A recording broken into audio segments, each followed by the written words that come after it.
ಧರ್ಮಸ್ಥಳ ಸಿರಿ ಗ್ರಾಮೋದ್ಯೋಗ ಸಂಸ್ಥೆ ಬೆಳ್ತಂಗಡಿಗೆ ಕರ್ನಾಟಕ ಬ್ಯಾಂಕ್ ವತಿಯಿಂದ ಸರಕು ಸಾಗಣೆ ವಾಹನವನ್ನು ಕೊಡುಗೆಯಾಗಿ ನೀಡಲಾಯಿತು. ಕರ್ನಾಟಕ ಬ್ಯಾಂಕಿನ ಮುಖ್ಯ ಕಾರ್ಯನಿರ್ವಹಣಾಧಿಕಾರಿ ಎಂಎಸ್ ಮಹಾಬಲೇಶ್ವರ ರಾವ್ ಅವರು ಮಾತನಾಡಿ, ಅವರು ಧರ್ಮಸ್ಥಳ ಧರ್ಮಾಧಿಕಾರಿ ಡಾಕ್ಟರ್ ವೀರೇಂದ್ರ ಹೆಗ್ಡೆ ಅವರಿಗೆ ವಾಹನದ ಕೀ ನೀಡುವ ಮೂಲಕ ವಾಹನವನ್ನು ಹಸ್ತಾಂತರಿಸಿದರು. ಇನ್ನು ಬಳಿಕ ಮಾತನಾಡಿದ ಧರ್ಮಾಧಿಕಾರಿ, ಶ್ರೀ ಕ್ಷೇತ್ರ ಧರ್ಮಸ್ಥಳ ಗ್ರಾಮಾಭಿವೃದ್ಧಿ ವತಿಯಿಂದ ಗ್ರಾಮೀಣ ವಿಕಸನ ಯೋಜನೆಯಲ್ಲಿ ಮಹಿಳೆಯರ ಪಾತ್ರ ಬಹಳ ಮುಖ್ಯವಾಗಿದೆ. ಸ್ವಸಹಾಯಗಳ ಮುಖಾಂತರ ಮಹಿಳೆಯರು ಇಂದು ಮುಖ್ಯವಾಹಿನಿಗೆ ಬರಲು ಸಾಧ್ಯವಾಗಿದೆ. ಗೃಹ ಕೈಗಾರಿಕೆ, ಗುಡಿ ಕೈಗಾರಿಕೆಗಳಲ್ಲೂ ತಮ್ಮನ್ನು ತಾವು ತೊಡಗಿಸಿಕೊಳ್ಳುವಲ್ಲಿ ಮಹಿಳೆಯರು ಯಶಸ್ವಿಯಾಗಿದ್ದಾರೆ.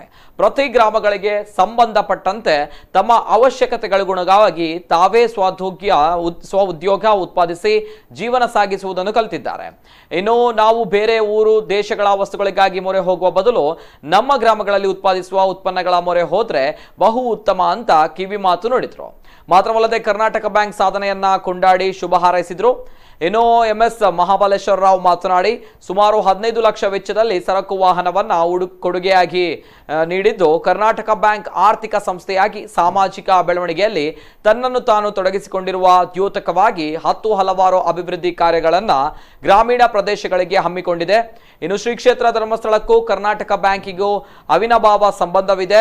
ಹೆಗ್ಗಡೆ ಅವರು 45 ವರ್ಷಗಳಿಂದ ಕರ್ನಾಟಕ ಬ್ಯಾಂಕಿನ ಆಡಳಿತ ಮಂಡಳಿಯ ಸದಸ್ಯರಾಗಿದ್ದರು. ಮಾತ್ರವಲ್ಲದೆ ಹೆಗ್ಗಡೆ ಕುಟುಂಬಕ್ಕೂ ಈ ಬ್ಯಾಂಕಿಗೂ ಅನುಬಂಧವಿದೆ. ಈ ಸಂಬಂಧ ಹೀಗೆ ಮುಂದೆಯೂ ಗಟ್ಟಿಯಾಗಿ ಬೆಳೆಯಲಿ ಅಂತ ಹೇಳಿದರು. ಈ ಸಂದರ್ಭದಲ್ಲಿ ಕರ್ನಾಟಕ ಬ್ಯಾಂಕಿನ ಮ್ಯಾನೇಜರ್ ಚಂದ್ರಶೇಖರ್ ರಾವ್, ಸಿರಿ ಗ್ರಾಮೋದ್ಯೋಗ ಸಂಸ್ಥೆಯ ಎಂಡಿಕೆ ಎಂ ಮಂಜುನಾಥ್ ಸೇರಿದಂತೆ ಜನಾರ್ದನ್ ಸೇರಿದಂತೆ ಇನ್ನಿತರರು ಉಪಸ್ಥಿತರಿದ್ದರು.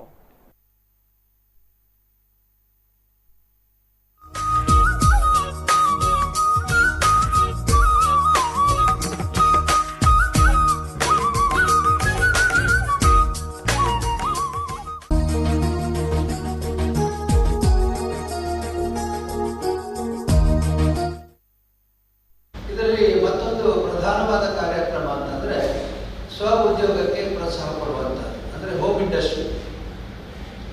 ಗೃಹ ಕೈಗಾರಿಕೆ ಹೆಚ್ಚು ಕಡಿಮೆ ಸಂಪೂರ್ಣವಾಗಿ ಸ್ತಬ್ಧವಾಗಿದೆ. ಮಹಾತ್ಮ ಗಾಂಧೀಜಿಯವರು ಗೃಹ ಕೈಗಾರಿಕೆ ಮತ್ತು ಗುಡಿ ಕೈಗಾರಿಕೆ ಈ ಎರಡರ ಬಗ್ಗೆ ಅವರು ಮಾತಾಡ್ತಾರೆ.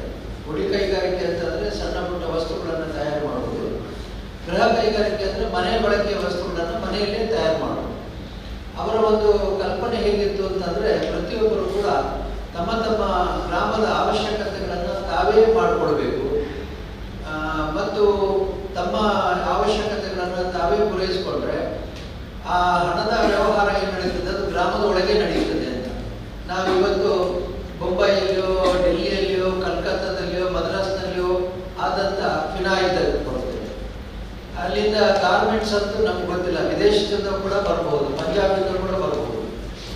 ಆದರೆ ನಮಗೆ ಆ ಶಕ್ತಿ ಇದ್ದಾಗ ನಮ್ಮ ತಾಲೂಕಿನಲ್ಲಿ, ನಮ್ಮ ಗ್ರಾಮದಲ್ಲಿ ನಮಗೆ ವಸ್ತುಗಳನ್ನು ತಯಾರಿಸುವ ಶಕ್ತಿ ಇರುವಾಗ ನಾವು ಅದನ್ನು ನಮ್ಮ ಗ್ರಾಮದಲ್ಲಿ ಯಾಕೆ ಮಾಡಬಾರದು ಅನ್ನುವಂಥ ಕಲ್ಪನೆಯಲ್ಲಿ ಮಹಾತ್ಮ ಗಾಂಧೀಜಿಯವರಿಗೆ ಪ್ರೋತ್ಸಾಹ ಕೊಟ್ಟು ಕರ್ನಾಟಕ ಬ್ಯಾಂಕ್ ಈ ವಿತರಣೆ ವ್ಯವಸ್ಥೆಗಾಗಿ ನಮಗೆ ಒಂದು ವಾಹನವನ್ನು ಅವರು ಕೊಡುಗೆಯಾಗಿ ಕೊಟ್ಟಿದ್ದಾರೆ. ಈ ವಾಹನದಿಂದಾಗಿ ನಾವು ವಸ್ತುಗಳನ್ನು ಬೇರೆ ಬೇರೆ ಪ್ರದೇಶಗಳಿಗೆ ಅದನ್ನು ಕೊಂಡು ಹೋಗಿ ಅದರಿಂದ ಬರುವಂಥ ಹಣದಿಂದ ಸಂಗ್ರಹ ಮಾಡಿ ಅವರಿಗೆ ನಾವು ಮತ್ತೆ ಬಳಕೆ ಮಾಡ್ತೇವೆ. ಇವತ್ತು ನಮ್ಮ ಕರ್ನಾಟಕ ಬ್ಯಾಂಕ್ ಅಂತಂದರೆ ನಾನು ಸುಮಾರು 40 ವರ್ಷಕ್ಕೆ ಹಿಂದೆ ನಿರ್ದೇಶಕರಾಗಿ, ಆಮೇಲೆ ಆವರ್ಧನೆ ಸುರೇಂದ್ರ ಆದ, ಮತ್ತೊಮ್ಮೆ ಹರ್ಷ ಆದ, ಮತ್ತೆ ಈಗ ಸುರೇಂದ್ರ ಕುಮಾರ್ ನಿರ್ದೇಶಕರಾಗಿದ್ದಾರೆ. ಒಂದು ವಿಶೇಷ ಅಂದರೆ ಕರ್ನಾಟಕ ಬ್ಯಾಂಕು ಧರ್ಮಸ್ಥಳದ ಒಬ್ಬ ವ್ಯಕ್ತಿಯನ್ನು ಯಾವತ್ತೂ ಕೂಡ ನಿರ್ದೇಶಕರಾಗಿ ಪರಮ ಪೂಜ್ಯ ಧರ್ಮಾಧಿಕಾರಿ ಪದ್ಮವಿಭೂಷಣ ರಾಜರ್ಷಿ ಡಾಕ್ಟರ್ ವೀರೇಂದ್ರ ಹೆಗ್ಡೆ ಅವರಿಗೆ ನಾವು ಇವತ್ತು ಹಸ್ತಾಂತರ ಮಾಡಿದ್ದೇವೆ. ಕರ್ನಾಟಕ ಬ್ಯಾಂಕು ಒಂದು ಆರ್ಥಿಕ ಸಂಸ್ಥೆಯಾಗಿ ಸಾಮಾಜಿಕ ಬೆಳವಣಿಗೆಯಲ್ಲಿ ತನ್ನನ್ನು ತಾನು ತೊಡಗಿಸಿಕೊಂಡಿದ್ದರ ದ್ಯೋತಕವಾಗಿ ಹೀಗೆ ಹಲವಾರು ಅಭಿವೃದ್ಧಿ ಕಾರ್ಯಗಳನ್ನು ಗ್ರಾಮೀಣ ಪ್ರದೇಶಗಳಲ್ಲಿ ಹಮ್ಮಿಕೊಂಡಿದೆ. ಅಂತಹ ಒಂದು ಅಭಿವೃದ್ಧಿ ಕಾರ್ಯಗಳಲ್ಲಿ ಇತರೆ ಸಂಸ್ಥೆಗಳು ಏನು ಕೆಲಸ ಮಾಡ್ತಾ ಇದ್ದಾರೋ ಅವರಿಗೆ ಪೂರಕವಾಗಿ ನಾವು ಸಹಾಯವನ್ನು ಮಾಡುವ ನಿಟ್ಟಿನಲ್ಲಿ ಈ ಕೆಲಸವನ್ನು ಇವತ್ತು ಮಾಡಿದ್ದೇವೆ. ಶ್ರೀ ಕ್ಷೇತ್ರ ಧರ್ಮಸ್ಥಳಕ್ಕೂ ಹಾಗೂ ನಮ್ಮ ಕರ್ನಾಟಕ ಬ್ಯಾಂಕಿಗೂ ಬಹಳ ವರ್ಷಗಳ ಒಂದು ಅನುಬಂಧ ಧರ್ಮಾಧಿಕಾರಿ ಡಾಕ್ಟರ್ ವೀರೇಂದ್ರ ಹೆಗ್ಡೆಯವರು ನಮ್ಮ ಬ್ಯಾಂಕಿನ ಆಡಳಿತ ಮಂಡಳಿಯ ಸದಸ್ಯರಾಗಿ ಸುಮಾರು 40 ವರ್ಷಗಳ ಹಿಂದೆ ಇದ್ದರು.